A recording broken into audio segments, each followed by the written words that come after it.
and welcome to the Shaanah Montana after show. So, I'm sure you guys noticed that the after show didn't immediately go up after episode 5, nor did it immediately go up after episode 6. I thought that I had recorded those after shows and I was all set and ready to go to upload, and then I realized that I did not have the footage, and time and life and the holidays and so many things just got away from me. And I said, you know what? I would normally push myself and worry myself and try to figure this out and get it done. But I was like, you know what?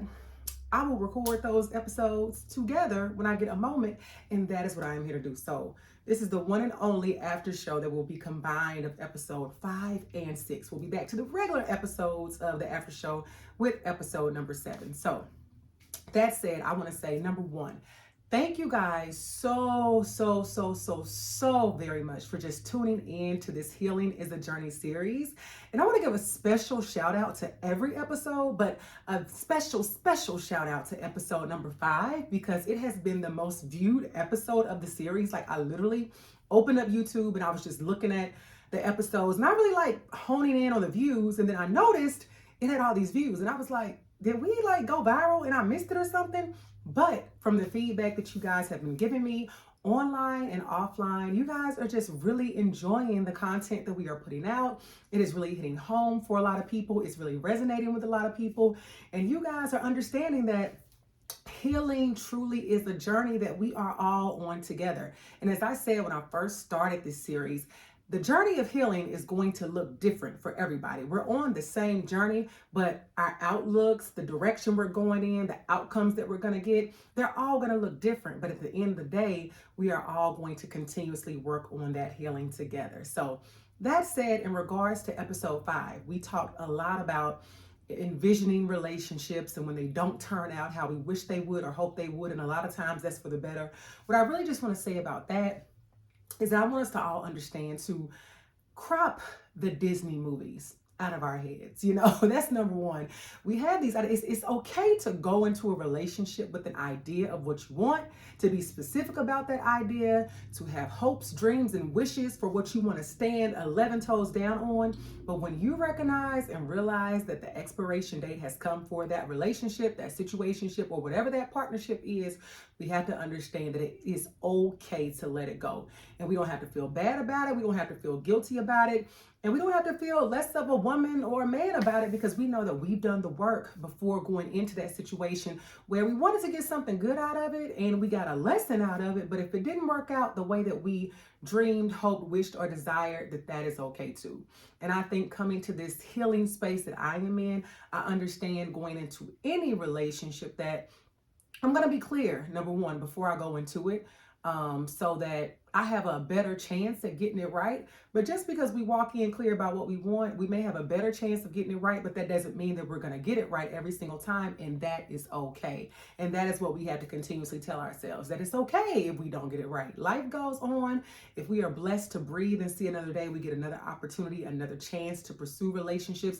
And that's what we're going to do, because I think at the end of the day, everybody tuning into this series, and most people tuning into this series, you know, we want love, we want relationship, you know, some of us want the ring, some of us just want a consistent and long-standing monogamous relationship. And either way, I think if we do the work, we are consistent in it, we do a better job, which we're learning to do through this series, we do a better job with our partner selection, I think our chances will be better. So just remember, it's okay to have a vision of what you desire for your relationship to look like, but if it does not land the way that you originally envisioned, life does go on, and it's going to go on with you and how you choose to navigate in your next relationship. So that said, moving on to episode 6. This one was talking about faith in relationships. I know in the other one I said, let's talk about faith. I still never looked that song up. I think it's like a rock song or a country song. I don't know. It's not let's talk about sex like Bully said. But that episode hit home for me.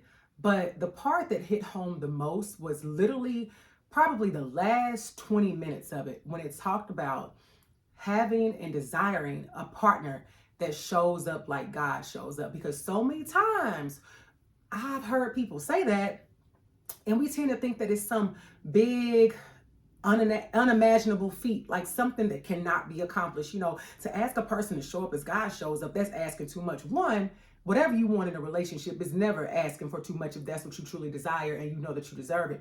But the other part of that is understanding that you want someone that's going to show up like God in a way that God makes you feel safe.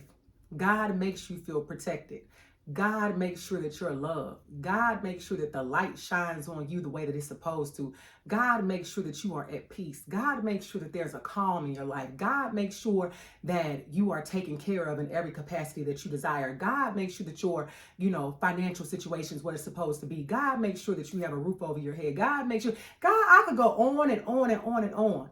So when I go on and on about these things that we know that we ask God for, God provides them on a regular basis, why would we not want our partner to show up in the same capacity? Like, make it make sense. Nothing else won't.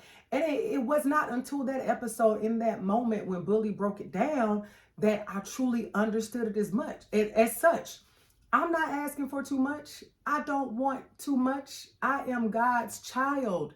Anything that I ask for, he will provide. And if I don't want a partner unless they are coming through him. So I think that once we understand that, we get in our word and know what it means to have that relationship with God. If that's an area that we have opportunities in, that's okay.